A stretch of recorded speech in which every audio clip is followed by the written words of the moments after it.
Nah,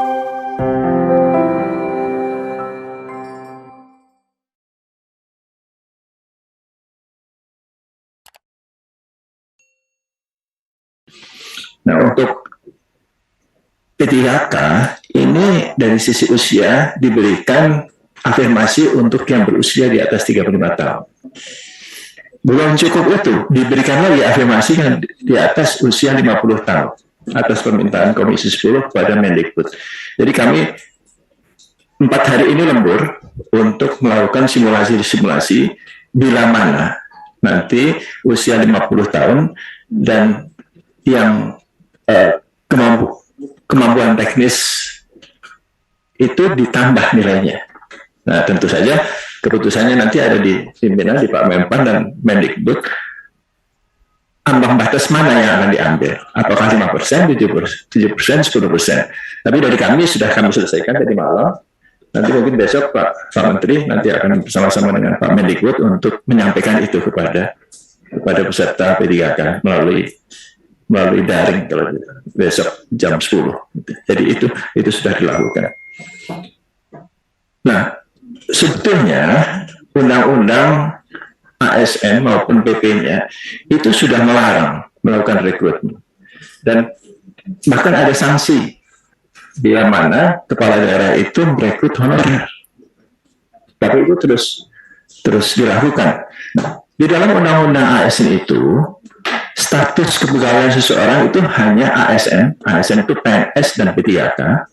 Kemudian ada juga kontrak kerja berdasarkan pengadaan barang dan jasa. Jadi ini untuk satpam, untuk cleaning service, untuk pengemudi, untuk sekretaris itu bisa dilakukan itu. Jadi mereka bukan ASN.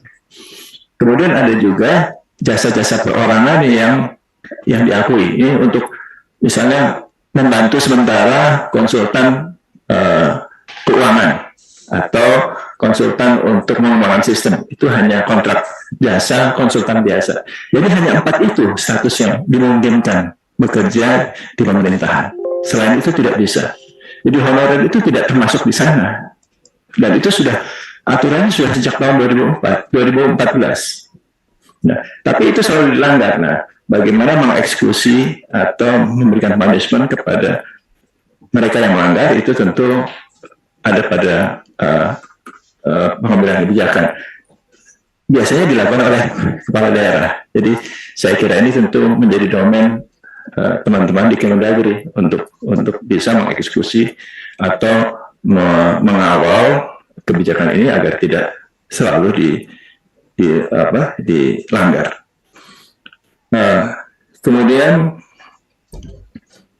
tadi Bu Eni Sumarni menanyakan nomor tesnya dari dinas. Tidak, nomor tesnya itu dari sistem.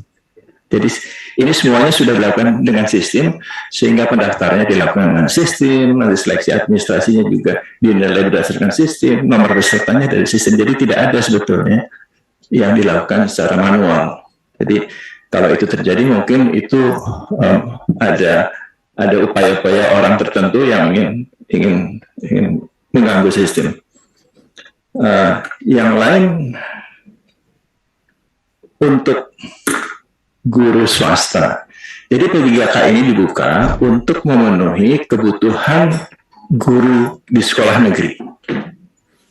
Jadi berdasarkan data Dapodik itu 900.000 lebih yang statusnya honorer. Untuk itulah kemudian diberikan formasi 1 juta orang.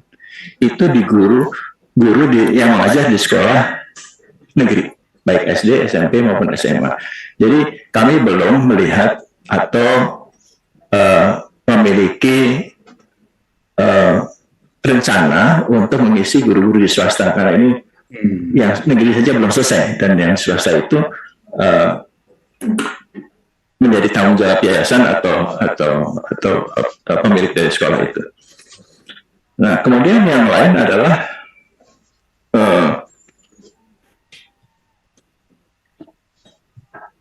Pak Sultan tadi mengatakan rekrutmen di daerah.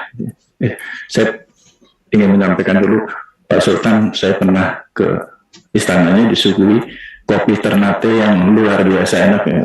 kopi rempah ternate Pak Menteri. Jadi pulangnya saya beli banyak sekali. Apakah ada afirmasi untuk ASN yang mendaftar di daerah? Jawabannya ada. Jadi afirmasinya dalam bentuk tingkat kesulitan soal yang berbeda. Kalau kita menggunakan tingkat kesulitan soal seperti di Jawa atau di provinsi yang maju, pasti tidak ada yang lulus di Papua, tidak ada yang lulus di Maluku, Maluku Utara, tidak ada yang lulus di NTT, NTB. Jadi untuk daerah-daerah yang tingkat pembangunan dan tingkat pendidikannya belum memenuhi standar nasional, itu tingkat kesulitan nilainya berbeda. Kita turunkan tingkat kesulitan nilai. Jadi di dalam tes CAT itu ada 3 kelompok tingkat kesulitan: mudah, sedang, dan tinggi tingkat kesulitannya. Nah, kalau di Jawa itu 25% mudah, 50% sedang, dan 25% dengan tingkat kesulitan tinggi. Itu normalnya begitu. Tapi kalau di Papua, di Maluku, Maluku Utara, NTT, itu tingkat kesulitan mudah dan sedang saja, tidak ada yang tinggi. Dan yang mudahnya ini mungkin 50-60%. Gitu. Jadi dari sisi itu sebetulnya mereka lebih mudah untuk bisa lulus passing grade. Nah, ini tidak pernah kami sampaikan ke publik karena khawatirnya nanti anak-anak di Jawa ini daftarnya di Papua semua gitu. Nanti malah karena tingkat kemungkinan mereka diterima itu lebih besar di sana. Nah, ini yang dilakukan seperti itu. Itu pun kelulusan di daerah-daerah itu masih rendah. Jadi kami sering berdiskusi, ini sebetulnya salah tesnya atau salah pendidikannya. Jadi jangan kami beranggapan bahwa tes ini muara saja, gitu. Karena kalau ujungnya tidak dibenahi, tingkat pendidikannya tidak diperbaiki, guru-gurunya tidak dilengkapi, ini tidak akan pernah terpenuhi dari tes itu. Jadi tes ini hanya muara saja untuk menyaring seseorang menjadi ASN. Nah, tadi Bu Lili, selamat ketemu lagi Bu Lili, menanyakan apakah daerah bisa diberikan kewenangan untuk merekrut. Nah, masalahnya selama ini gaji dan pensiunnya dibayarkan oleh pemerintah pusat. Jadi gaji itu dari dana alokasi umum dan pensiun itu masih 100% dibiayai oleh pemerintah pusat. Jadi kalau mereka diberikan kewenangan untuk merekrut, nah ini khawatirnya nanti APBN fiskal, kemampuan fiskal kita akan sangat terganggu. Karena pensiun PNS dan lain-lain itu kan masih semuanya dari daerah manapun masih dibayarkan oleh pemerintah pusat. Jadi teman-teman di Kementerian Keuangan sangat menjaga ruang fiskal itu dan mencoba mengamankan APBN dengan seketat mungkin. Jadi itulah kenapa masih ditentukan di pusat. Kalau yang dibutuhkan adalah tesnya, sebetulnya tes ini kami hanya memfasilitasi, memudahkan mereka. Jadi soalnya kita buatkan, kemudian sistemnya kita buatkan, bahkan fasilitasnya pun kita sediakan. Jadi bisa digunakan setiap saat. Nah, ini kan tinggal kapan mereka mau menggunakan itu. Jadi banyak kepala daerah yang sudah menggunakan CAT itu, bahkan untuk honorer yang mereka butuhkan. Jadi misalnya BLU untuk rumah sakit. Itu sudah banyak daerah yang menggunakan sistem ini untuk merekrut pegawainya. Gitu. Tapi banyak juga yang belum. Gitu. Banyak juga yang belum. Nah ini kalau bisa seragam sehingga seperti tadi Pak Terasna mengatakan ini kalau semuanya bisa seragam seperti itu, tentu kualitasnya tidak terlalu jomplang, tidak terlalu jeblok. Nah ini beberapa hal mungkin yang dapat saya sampaikan. Terima kasih atas masukan dan pertanyaannya. Saya kembalikan kepada pimpinan sidang. Terima kasih.